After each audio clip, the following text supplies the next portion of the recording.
The scene starts outside a peaceful flower shop.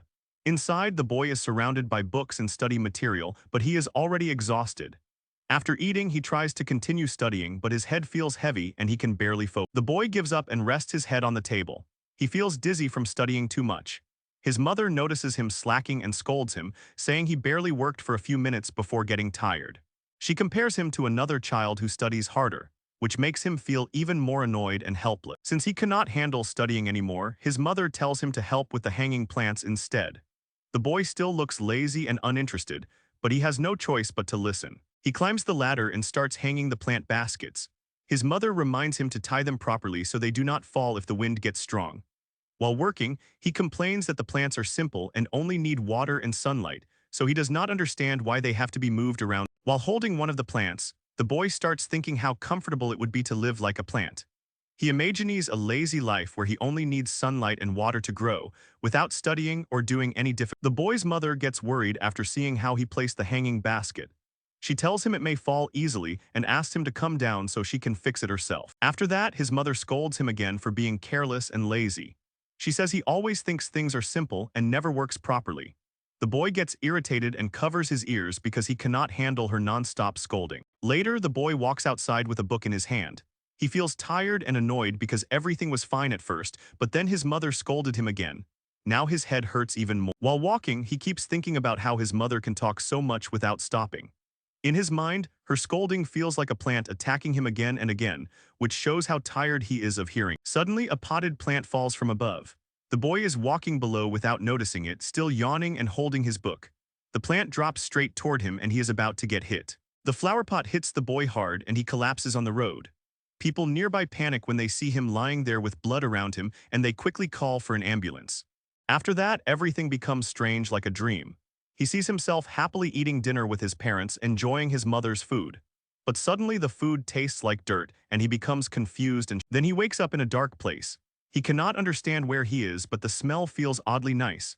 He also feels like his body is trapped, so he tries to move toward the light above. He finally reaches the surface and comes out into the sunlight. At first, he feels relieved and happy because he escaped from the dark place. But soon he notices something is wrong. His body is no longer human. He has turned into a small plant with a face, leaves, and a stem. He panics after realizing that he now looks exactly like a plant. The plant boy looks around and sees open grassland, mountains, and sunlight everywhere. He slowly realizes that he has truly become a blade of grass, and he completely panics because he cannot understand what is happening to him. He remembers his last human moments. He was going to school after lunch, then the flower pot fell from above and hit him. Even in this strange new body, he complains that whoever hung that pot did an even worse job than him. He starts wondering if he actually died from that accident and got reborn as grass. Then he remembers how he had once wished to live like a plant, just relaxing under the sun and drinking water.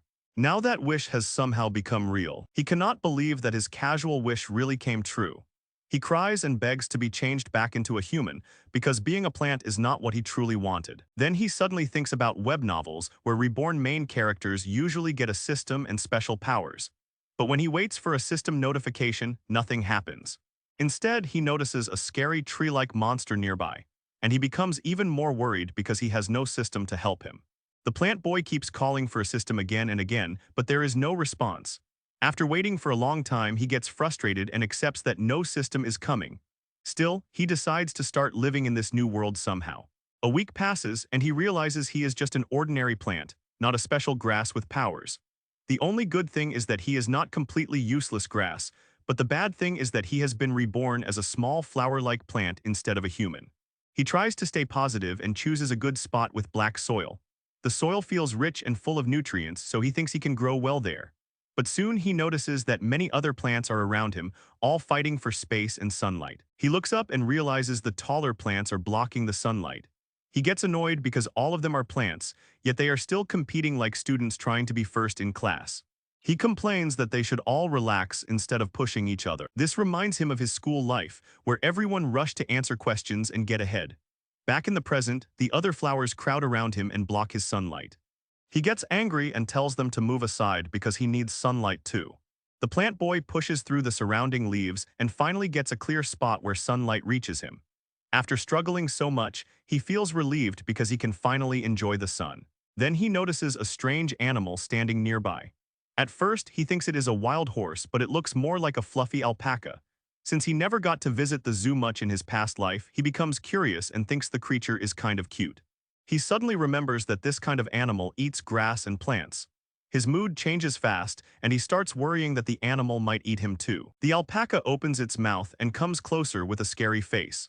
The plant boy panics and tells it not to come near him because he does not want to be eaten. The plant boy tries to escape by bending and pulling himself away, but he is still rooted in the ground. The alpaca bites part of his leaves and he freezes in fear. The alpaca chews the leaves, but after one bite, it loses interest and walks away. The plant boy survives and realizes that flowers like him probably do not taste good to that animal. As the alpaca leaves, it drops waste right near him. At first, the plant boy is confused, but then he realizes the black soil he was so proud of came from the alpaca's poop. He becomes completely embarrassed after understanding the truth. He had been happily enjoying that soil, thinking it was rich and tasty, but now he realizes he was growing in horse poop. Some time passes and the other flowers around him start blooming. The plant boy also blooms, but something about his flower looks strange compared to the others. When the other flowers see his bloom, they look disgusted. The plant boy notices a weird tooth-like thing in the center of his flower and feels confused about why his body looks so different from everyone else. He sees his new reflection and finally understands why the other flowers were looking at him strangely. Instead of a normal flower, he has become a big-mouthed flower with sharp teeth, so he starts thinking of himself like a Venus flytrap. He remembers playing a game in his past life where grass kept dying because of a Venus flytrap. Now he realizes he has become that kind of unlucky-looking plant himself, which explains why the other flowers. Suddenly, a strange mirror appears in front of him. He pokes it in confusion, and then a system panel activates. The system announces that he has entered the juvenile stage, so the flower system has finally started. He becomes excited because the system he waited for has finally. A cute system companion appears and introduces herself as Ruhua. The system shows his status and tells him that he is named Wusong, his species is big-mouth flower, and he is only an ordinary rank D plant. It also says he is planted in alpaca dung, which makes him feel embarrassed and annoyed again. The system starts giving him evolution points for simple plant actions like sunbathing, absorbing moisture, and taking minerals from the soil. He realizes these points can probably be used to upgrade himself, and he gets excited when he sees the points increasing. After some time, he gathers 100 evolution points. Feeling proud, he acts superior in front of the nearby flowers and thinks he can finally become stronger. Ruhua tells him that he can use the points to enhance one of 6 parts of his body: flower, stem, leaves, roots, fruits. Or he decides to strengthen his stem because he wants to grow taller and get more sunlight. The system spends all 100 points on the stem enhancement. The upgrade activates and his stem grows a little. But when the result appears, he finds out his height only increased by 0.00. The other flowers silently stare at him, while he stands there proudly for a moment without realizing how tiny the change is. When he understands that 100 points only gave him a 3 increase, he gets angry and calls the system useless. Ruhua calmly explains that it was only the first upgrade, and he can collect more points to improve himself again later. He looks at the taller flowers around him and feels frustrated again. Even after upgrading, he is still much shorter than them, so he wonders when he will ever catch up. A wasp suddenly flies near him and keeps buzzing around his head. He gets nervous at first and tells it not to sting him, but the wasp keeps circling him and annoys him more and more. The plant boy gets angry and swings at the wasp, telling it to leave because he has no nectar and is already in a bad mood. While trying to chase it away, he accidentally opens his big mouth and swallows the wasp. He freezes after realizing what just happened. He is shocked that he swallowed a living insect without meaning to, especially because in his human life he had never eaten anything like that. He tries to spit it out, but then he notices it does not taste as bad as he expected. This confuses him because he also liked the taste of soil before, so he starts wondering if plants have a different sense of taste. The system suddenly rewards him for completing his first devouring. He receives a blind box treasure chest, but it needs 10,000 evolution points to open. The system explains that by devouring living creatures, he can get chests and possibly earn random rewards. He becomes annoyed after hearing the chest needs 10,000 points. Compared to how slowly his points increase, that number feels too high, and he complains that the system is too stingy. 5 days pass. He spends every day sunbathing, absorbing water, and taking nutrients from the soil. After patiently collecting points, he finally reaches 10,000 evolution points. Excited, he asks the system to open the chest. The system spends all 10,000 points, and the blind box opens with a bright light. The reward turns out to be B-rank vine genes, which can be fused with his stem. He thinks this could make him more like a powerful vine monster, so he becomes interested in the upgrade and tries to understand what B-rank plant genes mean. The system shows him all 6 core body parts and their related abilities. He understands that his body can be upgraded in different ways, depending on which part he strengthens or fuses with new genes. He chooses to fuse the vine genes. As soon as he confirms it, green energy surrounds his body and the fusion begins. The fusion succeeds and the vine genes merge with his stem. His stem can now transform into thick vines, which he can use to attack, whip enemies, or bind targets. After gaining this new power, he becomes excited and starts acting like a real monster plant.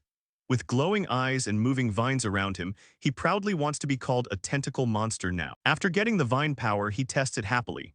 The vine moves very smoothly, almost like his own fingers, so he feels excited and confident about controlling it. He starts imagining how useful this vine can become later. He thinks he may even use it underground for surprise attacks. Then he gets carried away and imagines using the vines against future enemies, especially the wasp. Soon, another giant wasp appears. He gets annoyed and feels like he may have disturbed a whole nest by accident. He decides this is a good chance to practice his new move. He swings the vine with full force and calls it his lightning whip. The vine shoots toward the wasp, but it does not reach. The wasp stays out of range and he realizes his vine is still too short. He calms himself and decides not to rush. Since the wasp is flying too far away, he plans to wait until it comes closer before attacking again. At the same time, he wonders if he can keep making his vine thicker and longer in the future. The wasp slowly moves closer and he watches carefully. He waits for the perfect moment, feeling sure that the next attack will hit. He launches another vine attack, but the wasp suddenly changes position. Just when he thinks he has it, something unexpected happens. A yellow lizard suddenly jumps in and catches the wasp first. The plant boy is shocked because his target gets taken right in front of him. Seeing the lizard steal his food, he gets angry and swings his vine again. He refuses to let the lizard escape after getting caught up in his attack. The lizard tries to escape by dropping its tail. The plant boy gets tricked and smacks the loose tail instead of catching the lizard. The lizard runs away while the plant boy is left holding only its tail. He feels annoyed because he forgot this creature could detach its tail to survive. Since he still caught something, he decides it is better than nothing. He tastes the tail and treats it like food, even though it was not the full prey he wanted. After eating, he realizes the system gave no special hint or reward from that tail. He understands that to get proper chest rewards, he probably needs to eat complete living creatures, not just body parts. He looks around and complains that there are barely any insects nearby, even though there are many dung piles around. He feels unlucky because finding prey is harder than expected. Then he finally catches and eats a dung beetle using his vine and big mouth. This time, the system gives him a mystery box reward, but it still needs 10,000 evolution points to open. He is shocked after realizing he swallowed a dung beetle, thinking it was just a normal beetle. Even so, he decides he has already become a strange flower growing in alpaca dung, so there is no point worrying about shame anymore. When he opens the mystery box, he gains 20,000 evolution points. He is surprised that eating dung beetles still gives proper rewards. He also thinks that if he could get useful plant genes from creatures like caterpillars or flies, he would gladly. Ruhua explains that this is a flower system, not a weird system where eating stranger things gives better results. She makes it clear that the system has its own rules, even if he keeps thinking about eating anything for rewards. Suddenly, the lizard returns and rushes back toward him. The plant boy gets angry because the lizard touched his prey earlier and still dares to come back, so he prepares his vine to attack again. The plant boy launches another strong vine attack at the returning lizard. He is confident this time and swings the vine with full power to teach it a lesson. But instead of catching the lizard, his vine hits the lizard's detached tail again. The real lizard escapes, and the plant boy realizes he has been tricked by the same. The lizard runs away while he is left with only the tail. He gets annoyed because he forgot that this creature can drop its tail and escape. He decides to eat the tail anyway since it is better than getting nothing. After that, he waits, but the system gives him no useful reward, so he understands that partial prey does not count properly. He starts looking for more insects but finds almost nothing around. Even though there are plenty of dung piles nearby, there are barely any easy bugs for him to catch. Finally, he catches a dung beetle with his vine and eats it whole. This time, the system rewards him with a mystery box, but it needs 10,000 evolution points to open. He feels shocked and embarrassed after realizing he swallowed a dung beetle. But then he tells himself that he is already a strange flower growing in alpaca dung, so there is no point acting clean now. He opens the mystery box and receives 20,000 evolution points.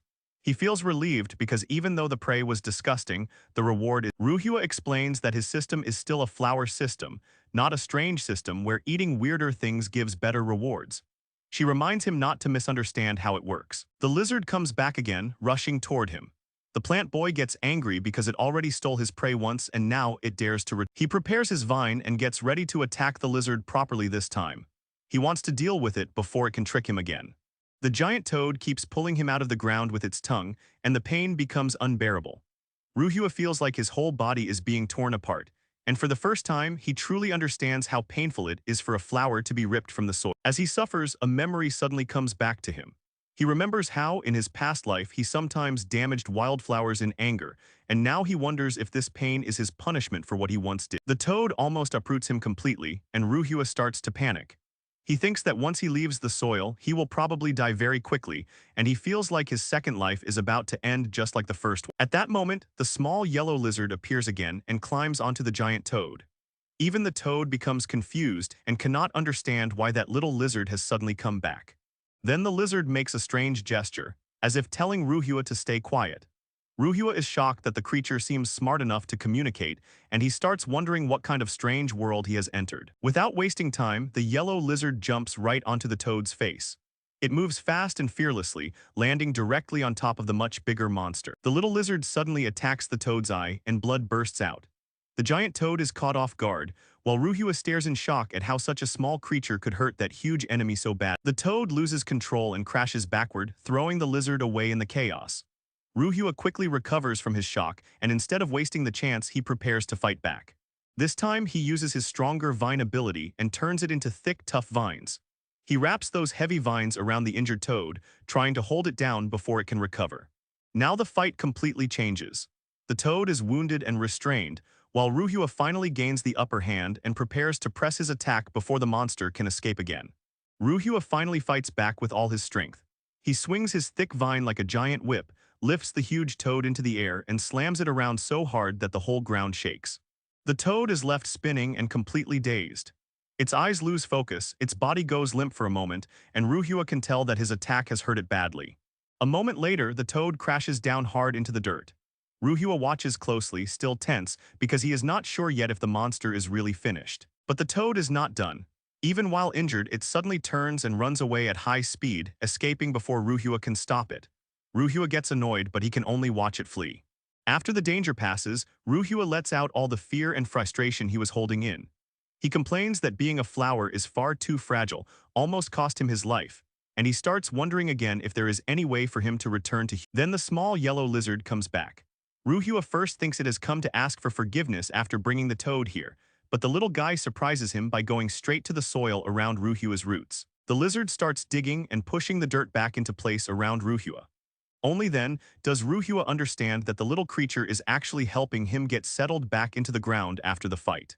While watching the lizard work, Ruhua becomes more and more shocked. The little guy not only helped him defeat the toad, but also seems to understand what he is saying. Ruhua starts wondering what kind of language they are even using with each other. Once the repotting is done, the lizard simply turns around and starts leaving. Ruhua feels a little disappointed, because after everything that happened, he had started to think he had finally found a friend. Just when it seems ready to leave, the little lizard suddenly stops, catches something with its tongue, and turns back with a proud look. It feels like the small guy is not completely done with Ruhua yet. Little Huang suddenly spits something toward Ruhua's face. Ruhua gets shocked and angry at first, thinking the lizard just covered him in saliva. But then he notices there is actually a small beetle stuck on the lizard's tongue. Little Huang keeps holding the beetle out like a gift. Ruhua is completely confused and asks if the lizard really expects him to eat something taken straight from its mouth. The little lizard looks proud and happy, as if it has done something very helpful. Ruhua feels awkward, but he slowly understands that the lizard is trying to feed him. Ruhua tries to act mature and tells himself that dung beetles already eat dirty things anyway, so a little saliva should not matter. What matters most is evolution and leveling up, so he swallows the beetle. Right after eating it, the system announces that Ruhua has received another blind box treasure chest. This surprises him, and he realizes the beetle from Little Huang actually brought him a real reward. Ruhua happily tells Little Huang that this treasure chest came because of his gift. He even asks the lizard whether he should open it, treating him like a small partner. But Little Huang does not understand the question at all. Ruhua quickly realizes he gave the lizard too much credit and tells him to simply answer open or don't open. Little Huang finally says open, and Ruhua gets excited. The system companion also reacts, confirming that the chest is ready to be opened. The system shows the reward, another B-rank vine gene. This time, Ruhua can choose between upgrading his current vine or adding a new vine. He becomes happy because the reward is not just evolution points anymore. Ruhua thinks carefully and chooses to add a new vine. Since the toad almost uprooted him earlier because he did not have enough vines, he decides that having another one is more useful than making the old one stronger. The fusion begins, and green energy surrounds Ruhua's body. His vine gene activates again, and the system confirms that his stem has fused with the new vine gene. After the fusion, Ruhua checks his body and feels disappointed that the change is not as big as he hoped. He asks the system why it could not give him a thicker and stronger vine right away, but the system explains that he cannot take shortcuts. He will have to keep collecting evolution points and grow step by step. Ruhua complains that the system talks in such a childish way and asks why it cannot act more serious. The system insists it has always been serious, but Ruhua ignores it and turns his attention back to Little Huang. Ruhua starts thinking that Little Huang gave him food because he helped chase away the big bullfrog. He becomes proud and believes the little lizard knows how to be grateful. Ruhua happily tells Little Huang that from now on, if he faces danger, he can come to him for protection. But in return, Ruhua wants him to catch one bug every day. Since Ruhua cannot move and his vines have limited range, he sees Little Huang as the perfect helper for leveling up faster. Little Huang silently stares at Ruhua, looking like he understands the deal. Ruhua then tries to make it sound fair by saying that catching bugs is not only for him. The faster he levels up, the more safety he can provide for Little Huang too. Little Huang seems to accept it, and Ruhua proudly declares that it is settled. He even calls Little Huang Big Brother and promises that he will not let him down. Ruhua then decides to give Little Huang a new nickname and asks if he can call him Little Yellow. Little Huang's face turns stiff, clearly not happy with the name. Ruhua notices the look but still teases him, saying he should blame his own yellow appearance. He then proudly talks about how he used to be a top student in the high school rocket class, acting like naming things is also one of his talents. A few days later, Ruhua receives another reward. The system announces that he has obtained a B-rank plant gene called Kang-er, and its fusion location is the seed. Ruhua becomes excited because Little Huang has truly become his mascot and helped him unlock another plant gene. Ruhua chooses to fuse with the new gene, and green energy wraps around him again. The system explains that after fusing with Kang-er, he can spit out thorny seeds from his mouth to attack enemies. Ruhua immediately feels uncomfortable after hearing that. He asks if spitting thorny seeds from his mouth will cut his throat. The system casually explains that he only needs to open his mouth wide and make a retching sound, saying it is as simple as picking his nose. Ruhua is left speechless and annoyed by how disgusting the skill sounds. Ruhua tries the new Kang-er ability by forcing the thorny seeds out of his mouth. After a few ugly retching sounds, the sharp green seeds shoot out like small projectiles. The skill works, but Ruhua immediately starts coughing and admits that while his throat is not cut, it still feels badly scratched. The system tells him not to worry about the pain and encourages him to test the power properly. Ruhua uses his vines to pick up the Kang-er seeds and notices something surprising. Even though the seeds are covered in sharp thorns, his vines do not hurt at all while holding them. He guesses that after upgrading, his vines became tougher and thicker, so now they can handle sharper objects without damage. After realizing this, Ruhua gets excited and starts playing with the seeds. He suddenly gets a bold idea and decides to use them creatively instead of just spitting them out normally. Ruhua tells Little Huang to hold a dry leaf and stand in the distance. Little Huang looks nervous because he clearly does not trust Ruhua's plan. Ruhua keeps pushing him, saying he will not trick him, but Little Huang still looks unsure. Little Huang finally stands far away while holding the dry leaf. Ruhua tells him to stay still and proudly prepares his new move. He wraps a Kang-er seed with his vine and announces his little flying whip, treating the test like a grand performance. Ruhua swings the vine and launches the thorny seed forward like a flying weapon. He is excited to see how powerful the attack will be, while Little Huang stands there as the nervous target holder. The flying seed rushes straight toward Little Huang's direction, and the test becomes much more dangerous than Ruhua probably expected. Little Huang is left frozen with fear as Ruhua's new attack comes flying toward him. Ruhua launches the Kang-er seed with his vine, but the aim goes completely wrong. The seed flies past the target and almost hits Little Huang instead. Little Huang calmly dodges while still holding the dry leaf, making Ruhua realize his new move is strong but his control is still very poor. Little Huang just stands there quietly, and even his fallen tail pieces keep bouncing on the ground. Ruhua awkwardly apologizes, saying he did not mean to almost hit him.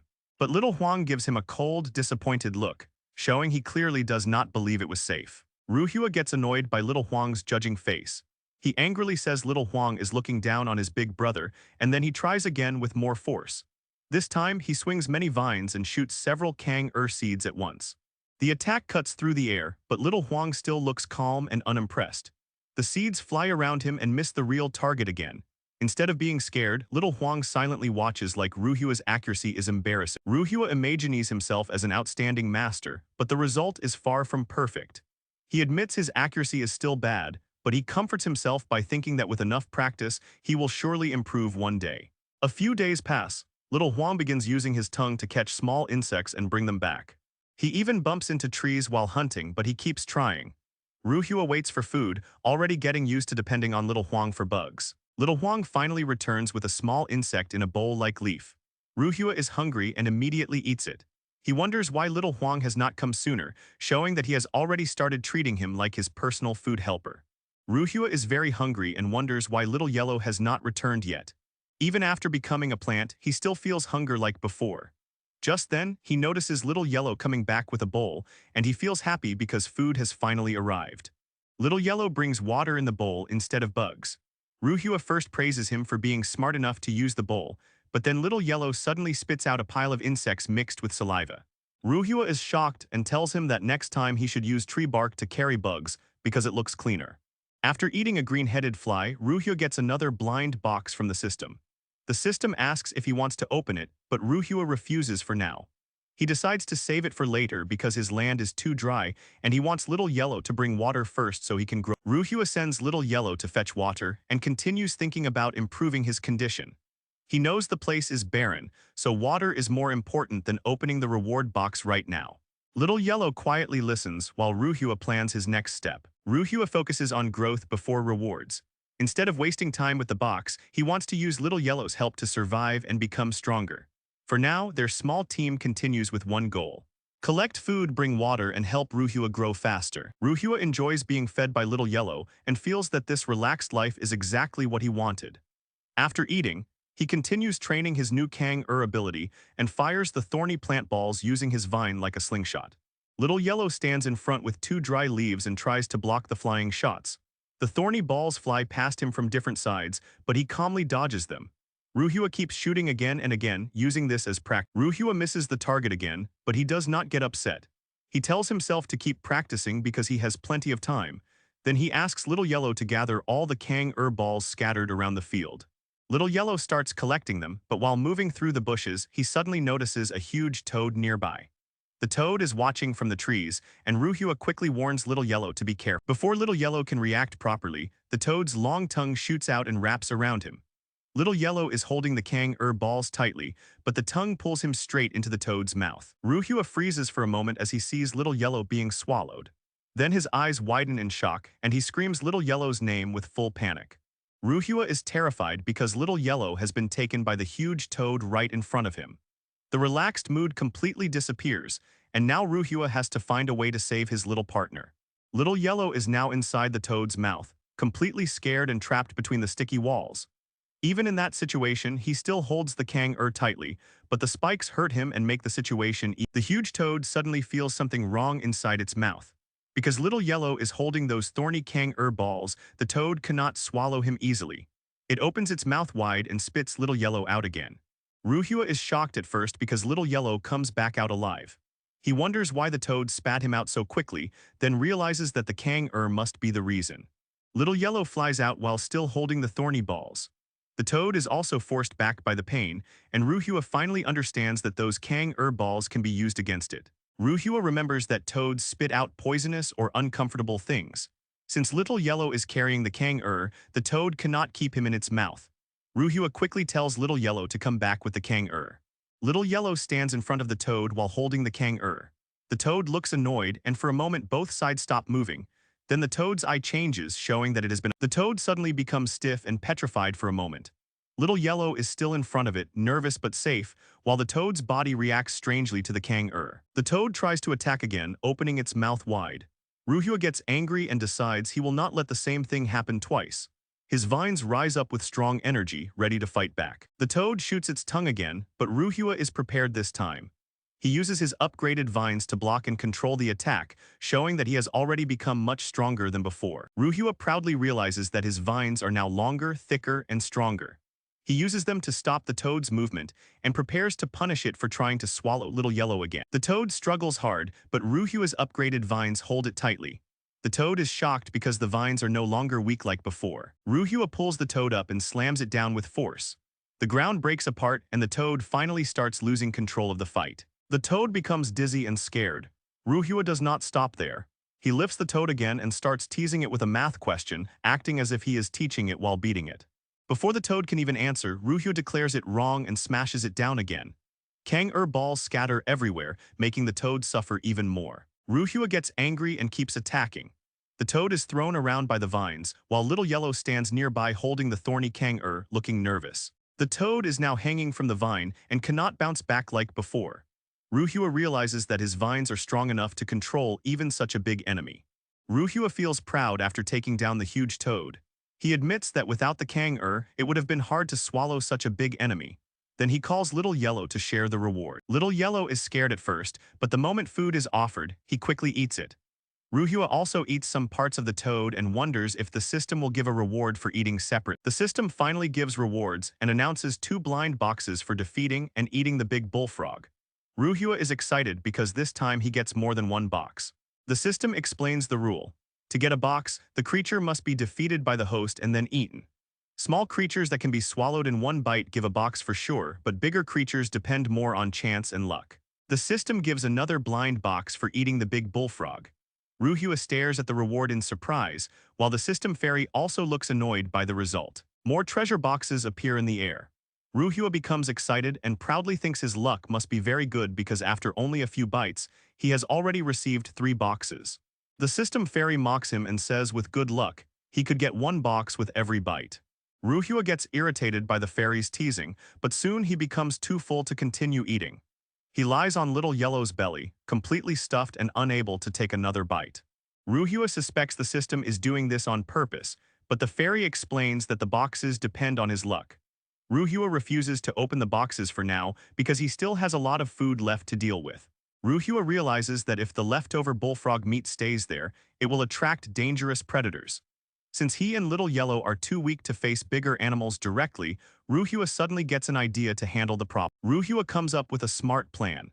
Instead of leaving the bullfrog's body there and attracting more danger, he decides to bury it and turn it into fertilizer for himself. He remembers something from his human life. When he was young, he once asked his mother why she buried a dead fish under a fruit tree. His mother explained that things like dead fish can break down in the soil and become useful nutrients. The memory continues, showing that the fish would decompose into useful substances like water, carbon dioxide, and inorganic salts. These nutrients would then be absorbed by the tree and help it grow better and produce tastier fruit. Back in the present, Ruhua understands the idea, but there is one problem. His vines can fight, grab, and whip enemies, but they cannot directly dig the ground. So he thinks about using tools with his vines, but there are no proper shovels or spades around. Since proper tools are impossible to find, Ruhua tells Little Yellow to help him collect thick branches and flat stones.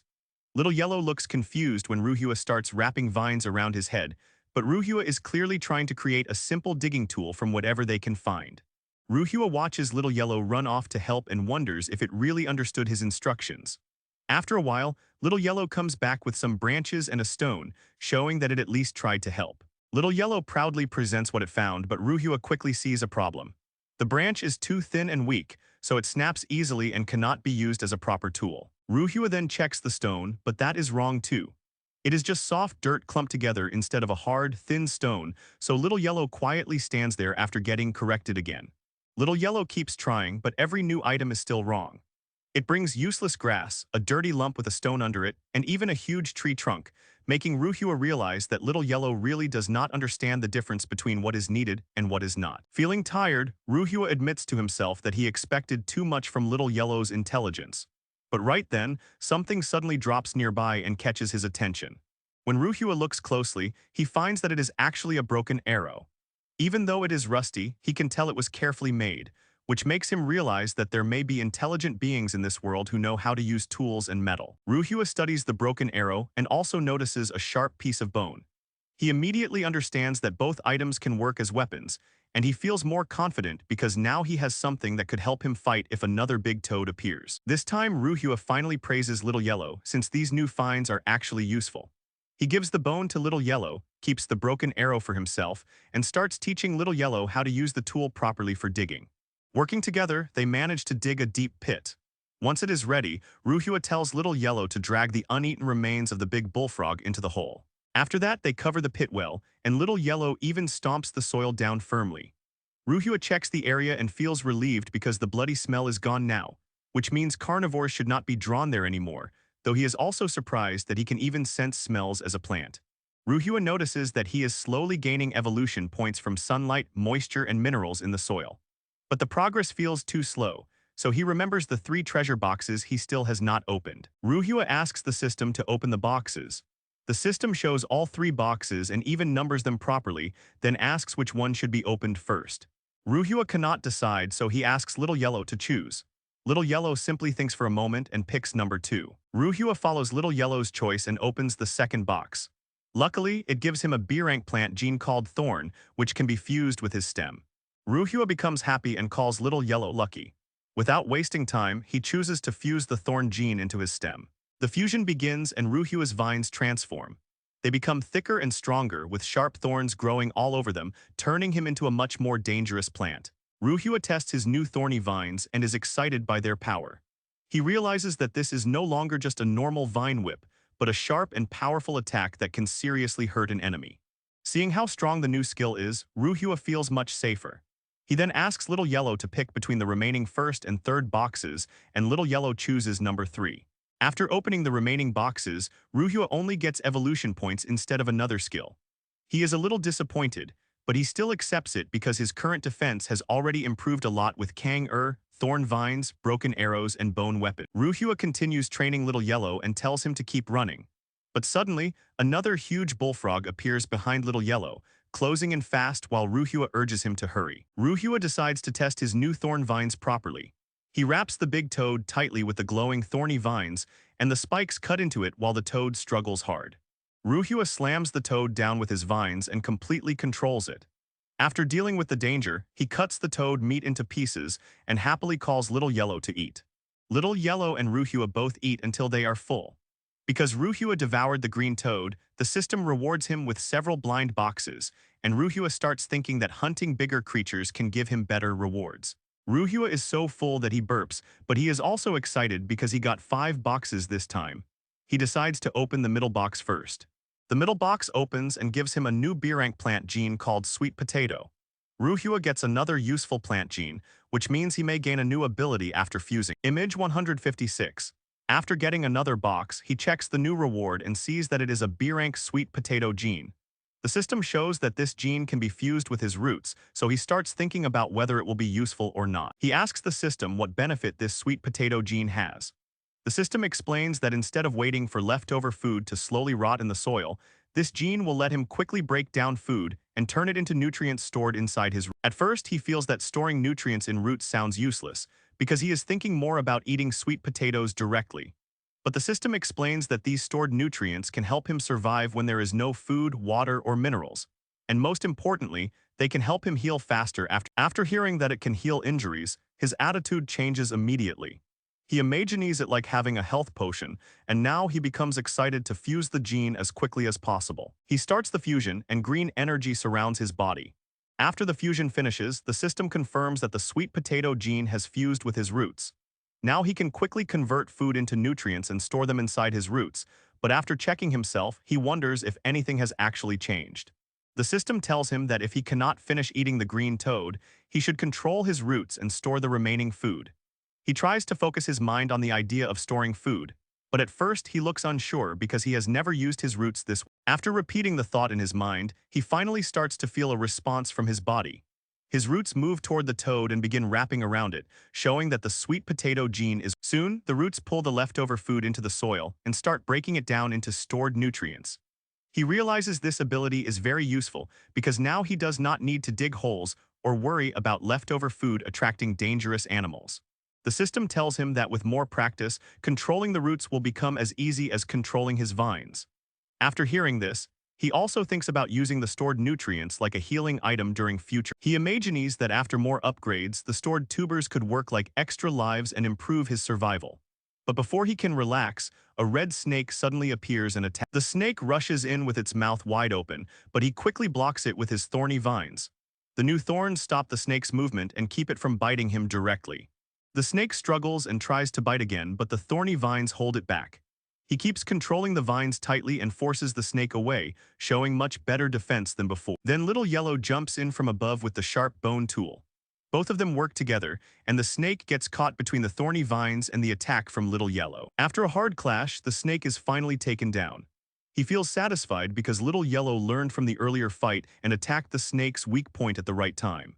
Even though the snake was poisonous, he notices that the venom does not seem to affect him. At the same time, his roots begin absorbing energy from the stored nutrients, and his recovery ability starts to activate. After the fight, he checks his body and feels that the tuber's healing effect is really working well. Since his wounds and energy are recovering faster, he becomes cheerful again and calls Little Yellow to continue eating. While they are eating, rain suddenly starts falling. The system floats above with the unopened boxes and he looks up at the sky in surprise. Little Yellow keeps lying near the food while the weather quickly changes around them. He uses his thorny vines like a roof to block the rain. Since he has already finished eating, he tells Little Yellow to stay under the shelter and continue eating without getting wet. Little Yellow quietly accepts it and keeps enjoying the meal. Seeing this, he starts feeling like this place is slowly becoming his own territory. He thinks he now has food, water, saved nutrients, and even a cute little pet. Then his imagination goes further, and he starts dreaming about having a girlfriend too. The system notices his strange fantasy and teases him by asking if someone like itself can be considered his girlfriend. He immediately gets embarrassed and angry, then throws a spiky fruit at the system and tells it to get lost. After being teased, he gets even more confused and starts wondering if, in his current plant form, he should even think about a normal girlfriend.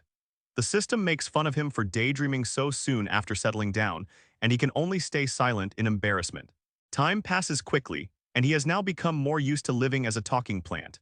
During this time, he fuses with a thorny vine, gains stronger thorn-covered vines, and also stores 3 important tubers in his roots like emergency recovery items. With Little Yellow still away hunting, he starts feeling bored. While casually throwing a spiky fruit around, he notices a figure moving in the distance and first thinks Little Yellow might have returned. But when he looks closer, he becomes shocked because the figure is not Little Yellow. It is a human man walking through the forest, and this completely surprises him because it proves humans exist in. At first, he gets excited and thinks he finally found someone from his own kind. He tries to call out and introduce himself, but then he remembers that he is no longer human. He is now just a strange talking plant with. Even so, he decides to greet the man because he believes humans should be easier to communicate with. He wants to ask many questions about this world, but the man does not hear him and starts walking away. He notices the man is doing something suspicious. The man is collecting herbs and seems happy after finding something valuable, so he suddenly realizes those herbs must be important antidote plants. Seeing this, he becomes alarmed because the man might be gathering herbs for a dangerous reason. He understands that if those plants are antidote herbs, then something nearby could involve poison or a serious threat. The man digs up a strange flower and becomes excited, saying it is an immortal flower and an important ingredient for an immortality elixir. Hearing this, he becomes terrified because he realizes the man might see him as a rare flower. He starts panicking, thinking that he is also a unique flower in this area. While he worries that the man might dig him up and use him as medicine, the man happily puts the flower away and begins searching for more valuable herbs nearby. The man suddenly looks in his direction. He freezes in fear and desperately hopes the man will not come closer, but the man notices something strange about him and starts paying attention. The man studies him carefully and feels confused because he has no memory or record of this kind of flower. After checking his book and finding nothing, his interest grows even more. The man becomes excited, thinking he may have discovered a completely new herb. He moves closer with the shovel, wanting to dig him out and research him, while he panics and tries to warn him not to come. The man reaches toward him, and he panics badly, shouting for him not to touch him. He uses his thorny vine to stab the man's hand, forcing him to pull back. The man is surprised after getting pricked, but instead of getting angry, he becomes even more interested. He notices that this strange flower has many thorns and thinks it might be more special than he expected. He tries his best to pull the man away with his vine, but the difference in strength is too huge. The man only feels a small prick, while he realizes that even using all his strength only caused a tiny bit of pain. Facing the man's power, he understands how weak and fragile he still is. Even with his new thorns, he cannot really fight against a strong human directly. Suddenly, the man notices someone returning from far away. He turns and sees another person coming back much sooner than expected. The blonde man returns while carrying a huge pink egg. The other man is surprised and says he found what they needed very quickly. But the blonde man is nervous and says he was discovered by the mother dragon while stealing the egg. He tells them to run quickly before it catches up. The other man is shocked and they look up to see the mother dragon flying toward them. The situation instantly becomes dangerous. The mother dragon closes in fast and the two men panic. One wants to escape immediately, while the other still thinks about digging up the strange flower first. He gets furious that the man is still thinking about taking him even when a dragon is chasing them. The blonde man yells at him to stop picking flowers and run, because if they stay, the mother dragon will tear them apart. The man finally gives up on digging him out for now and runs away with the blonde man. But he is still angry because the man is already planning to come back later, so he decides he cannot let them leave safely. The mother dragon dives closer from the sky. Seeing this chance, he gathers his thorny vines and prepares to use the dragon's attack to scare them away for good. He sends his thorny vines toward the men's legs while thinking they must learn a lesson. He wants to make sure they never dare to step into his territory again. The vines wrap around the man's legs and trip him while he is running. He screams in pain and confusion as the sudden attack stops his escape. The man loses balance and his fall shakes the ground near the plant's roots. The impact hurts the plant too, but he still pushes through because he wants them gone. He cries out from the pain as his roots and body are shaken. His plan works, but the pressure on his own small body is much heavier than he expected. The two men fall hard, and the huge pink dragon egg rolls away from them into the bushes. Now they have lost the thing they were trying to steal. The mother dragon rushes down with full force. The men realize something must have tripped them, and the blonde man panics after noticing the egg is missing. The other man warns that the mother dragon is directly above them. Both of them freeze in fear as the danger becomes unavoidable. They try to run, but the mother dragon is already too close. The dragon grabs them with its claws, and they shout for help while being lifted helplessly. The blonde man tries to fight back even after being grabbed by the dragon. He pulls out his sword and attacks, but the mother dragon's grip is too strong, and he cannot escape easily. The mother dragon lifts both men into the air and throws them around like they are nothing. They panic as the dragon opens its mouth and comes down toward them with full force. He watches from the ground in silence as the two men are carried far away by the mother dragon. After everything becomes quiet, he starts wondering if those two people died because of what he did. Thinking about it makes him nervous. He realizes that if he had not tripped them with his vines, they might have escaped before the dragon caught them. He trembles with fear and guilt, but at the same time, he knows he was only trying to protect himself. Now he understands that this world is much more dangerous than he imagined. He tries to calm himself by thinking that he only acted to survive. Even if those humans were in danger because of him, he feels that if they returned later, they might dig him up and use him for alchemy, so protecting himself was necessary. While thinking about that, he suddenly remembers the dragon egg nearby.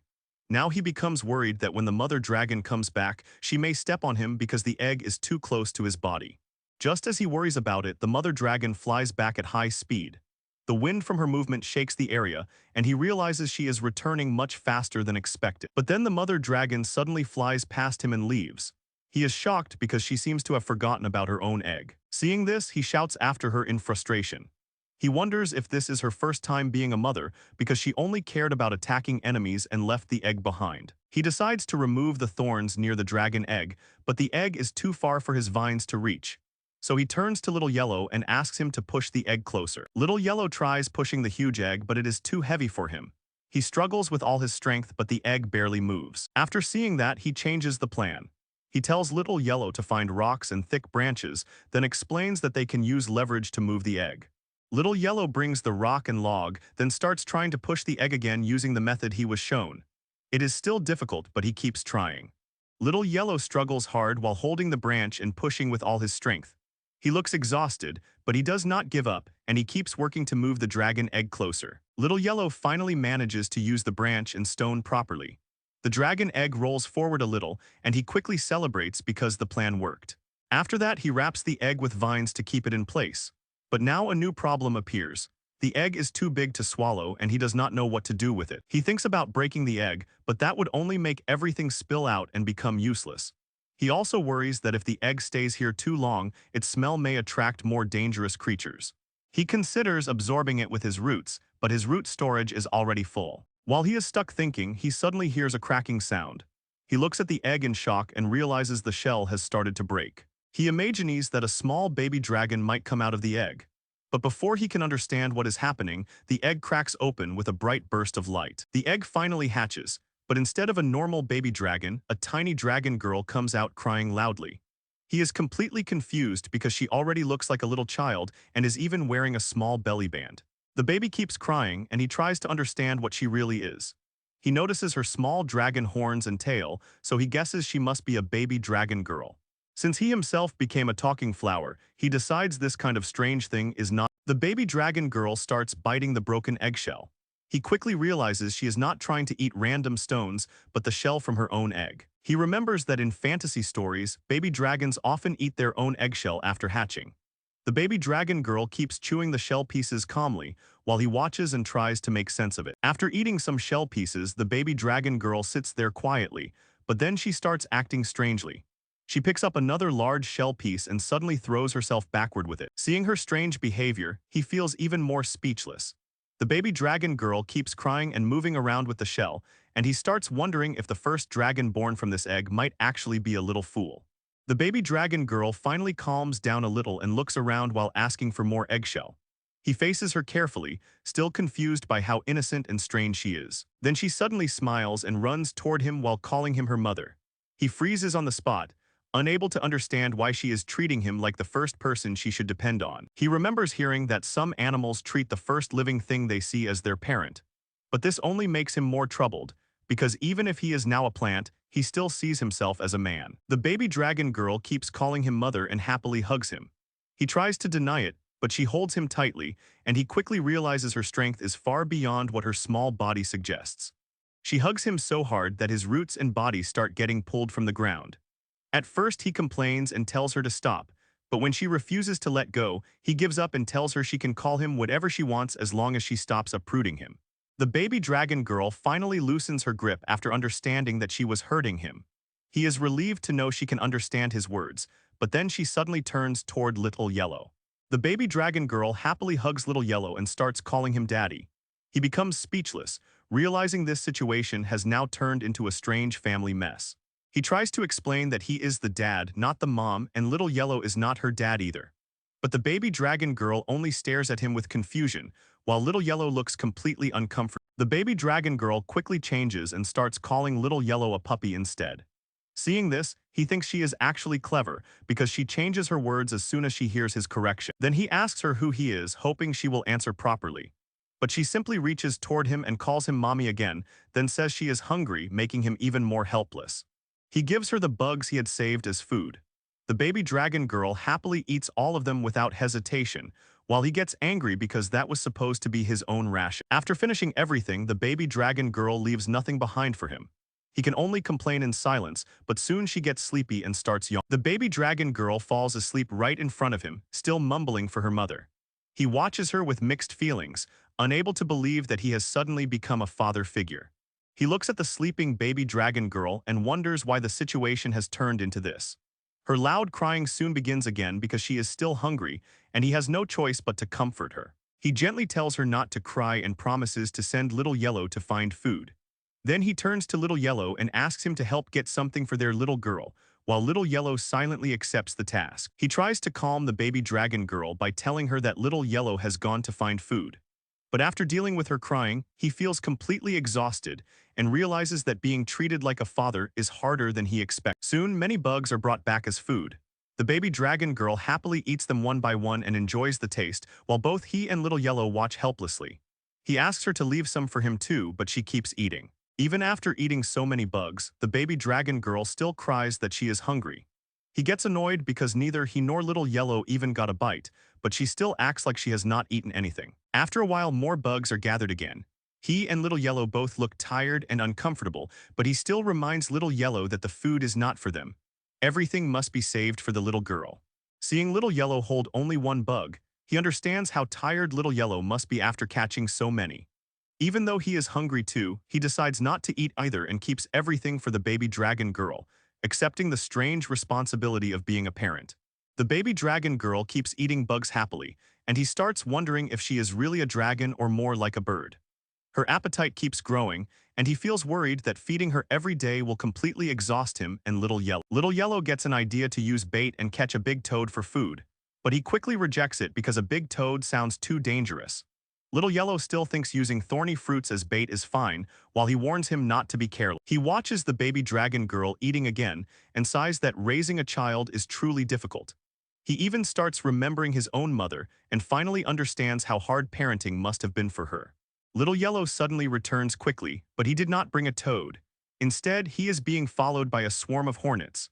The plant realizes the plan failed badly because Little Yellow used a hoe to disturb a hornet nest. Seeing the hornets rush in, he tells Little Yellow to take the little girl and hide behind him. He decides to protect them himself, saying the hornet stings are useless against his thorny body. He prepares to fight confidently. Even though he has not opened many blind boxes recently, he has improved his vines and sharpened his thorns, so he believes he has enough strength to handle the hornets. The hornets charge toward him in a group. But instead of getting scared, he becomes excited because he has plenty of thorny fruits ready as ammunition. He launches his thorny fruits and vines like weapons, shooting them straight at the hornets. With his new vine control and sharp thorns, he starts attacking the swarm from a distance. The thorny fruit shots hit the hornets one after another, and several hornets fall from the air. At first, his attack looks effective, but the swarm is too large, and he quickly notices that his ammunition is being used up very fast. Even so, he does not panic. He says the thorny fruits are only the first wave of his attack. Then he gathers his vines, surrounds himself with sharp thorns, and prepares his next move. He unleashes his vine attack like a lightning whip. The thorny vines swing through the air with strong force and strike the hornets from different sides, trapping and hitting many of them at once. He keeps whipping the hornets with his vines until the swarm starts falling apart. After using so much power, he becomes exhausted, but the fight finally ends.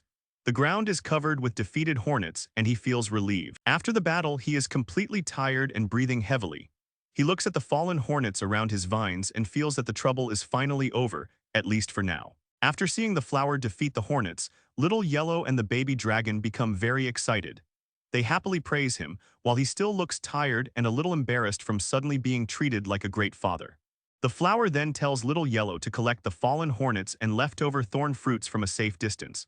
Since there are so many hornets, he thinks this should be enough food for the baby dragon for several days. The baby dragon also wants to help and happily starts picking up food with Little Yellow.